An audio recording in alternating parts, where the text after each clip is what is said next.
the most divisive, hostile environment I've ever experienced. Janelle Lee started working in the public administrator's office in 2020. Amid navigating the pandemic, she says dealing with things at work was the hardest part. I was at work and had to go to the ER like a couple months ago because my blood pressure was literally 220/190. I almost stroked out. A stark reality for Janelle and others we've spoken to about their time working under Public Administrator Robert Tellis. Janelle came from the private sector after decades of working in the entertainment world of the Las Vegas Strip. She's a self-described toughie who's dealt with demanding VIP celebrities and union strongmen. But she says what she experienced in that world pales in comparison to the bullying by Robert Tellis, which shook her to the core. He was condescending. His voice and his face would change. One of the worst incidents Janelle witnessed took place at the public administrator's office in an area they call the Vault, a secure warehouse where high-value items are stored after someone dies until relatives are located. There's one individual who started to separate herself from the group just for her own sanity. And I watched her deteriorate in personality. And he said to her one day, "You're going to end up like all these people in the vault, dead and alone." And I heard him.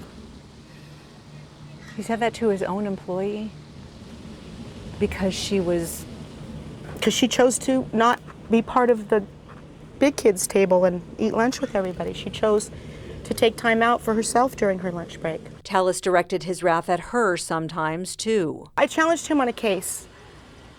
And he just got real close to me and said, "If you think I'm bad now, just wait."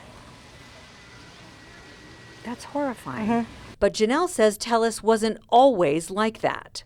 He put on a good show when he was at work, especially in front of us investigators. He was jazz hands, happy-go-lucky. Sounds like, though, you saw both Jekyll and Hyde. Yeah, absolutely. Jekyll and Hyde for sure. When I confronted him on something, I wouldn't say confronted him, I questioned him, which he immediately took the defense. And I saw his eyes turn black. He just went gone, stared through me and said, "It's none of your concern." And he shut the door in my face. Janelle says the work environment became so toxic, she had to take a few months off in the fall of 2021, but she felt compelled to return in January of this year to support her county coworkers. In March, with interviews and information from insiders, Review Journal investigative reporter Jeff Gehrman published his first article about the public administrator's office and the man who ran it. He never did anything at work since that article to any of us that I know of. He avoided us like the plague. But that didn't last. In May, as the June primary election neared, Janelle says Tellis sent her these disturbing text messages. He said, "I'm not going anywhere, Janelle, so stop it." Stop what? Exactly. I said, "What are you talking about?"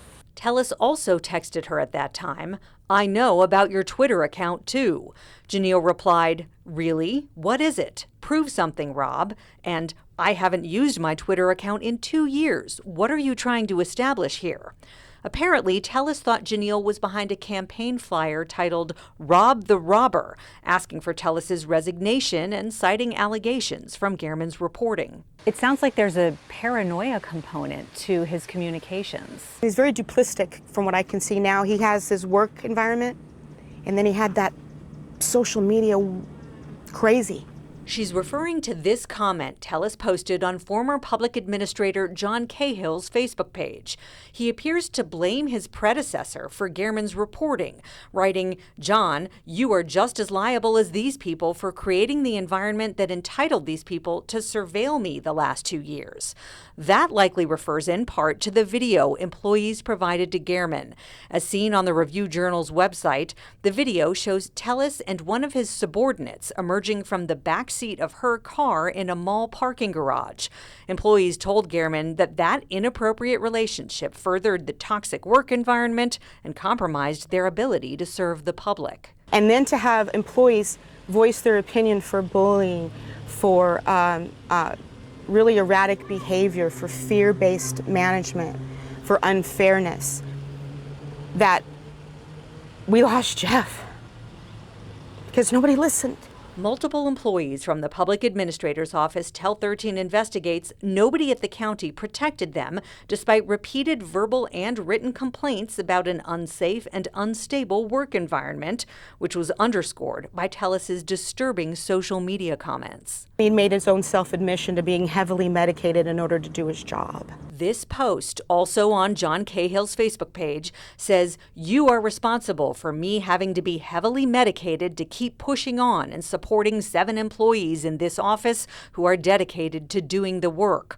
With that, Janelle says he excluded her and 3 other employees from his list of those he called dedicated, some of whom remained loyal to Tellis even after he was jailed and charged with Jeff German's murder. To think that our fellow coworkers, even after a gruesome crime that he's been arrested for, with DNA evidence,